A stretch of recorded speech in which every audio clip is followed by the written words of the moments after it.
marketdən alış-veriş eləyəndə ƏDV çekini alırsan? Bu nə sualdır? Marketə qoyaq söyləyəm ki, ƏDV ilə mən Novruz bayramında bir dənə çərşənbə yola vermişəm. Yalan demə. Valla bazarlıq eləmişəm. Niyə almıram Olmursan ki? ki. Mən qəpimin də qədirini Amma bilirəm. bəzi marketlər var ki, alış-veriş eləyirsən, ƏDV-ni almırlar. ƏDV-ni vermirlər. Ta ki Verirlər, sən dilinlə deyəsən ki, zəhmət olmasa ƏDV-ni də verərdiniz.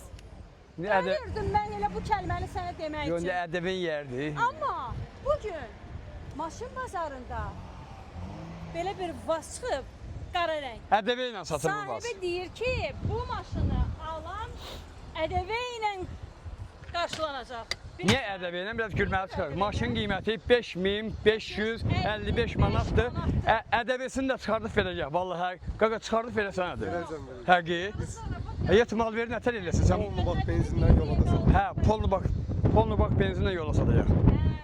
Niyə ƏDV? Bu fikri haradan ağlına gətirdin? Maşın da ƏDV ilə satılır yetim. Daha satak. Qaqa mən danışanda təkər çəksən, 2005-in belə qaldı hə. bazara. Niyə ədəbi ilə satsan? Fərqli Tamam deyil. oğlan, operatorsan operatorluğu belə. Gəl görüm bura. Dədə yadigarı, baba yadigarı, nə bilim kimin yadigarıdır. Ağacın dibində qarasa saxlamısınız. Hə, baban o altım sürürsən də şaq-şaqda bir dənə bəlgə. Baba yadı ya. Yox, yox, deyil. Səliqəli vaza oxşuyur. Nə olur? Ay qaqa, zapas. Bu zapaska çəkər deyə bura qoxsun. Əslində niyə maşına sökürsün? Götür apar. Maşının varsa apar qoy bunu maşına. Canımı qısqan. Hə, bir dənə zəhmət olmasa açaq.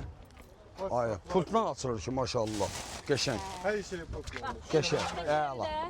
Pultla. Zavod bagajı. Baxın, əla. Tərtəmiz, gül kimi ya. Super. Bazarında elə bir toska. Maşında vuruq udar yoxdur qardaş.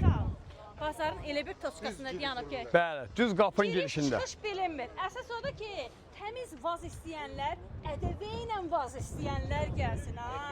5555 manat. Qaqa ondan keçəcək yerləsən, real müştəri olsun. Nə qədər? Ne lazım? Son qiymət. Polnu bak benzinden yola salmak. Yox, o heç saat polnu bek. Oyla bir yerdə. Polnu bak benzin 50 manat 40 manat. 5400'e bir qəpik də ondan aşağı. 5400-dən Bak da benzin yaddan çıxar. 5400 manat son qiyməti bir bakda polnu bak benzin. Nədir? Polnu bak benzin. Bəlkə alan adam Bakıda şeirə düşsün. Hə, bir həftə sürsün daha polnu bak. Hə, bu maşını harda baxmaq olar? Bu maşına qara ev, qara ev. Qara evdir. Orada. Bəlkə elə Bakıda da qaldı bu maşın Bakıda sürüldü. Əlaqə nömrəsi deyək. 070 320 861. Təkrar edək. Qəşəng. Salon çək qaqa. Həqiqətən maşın xoşuma gəldi. Mən bu maşın gedəcək inşallah. Buraxılış ili 2005. 2005 qaqa. Bəli, 2005. 2005 buraxılış ili.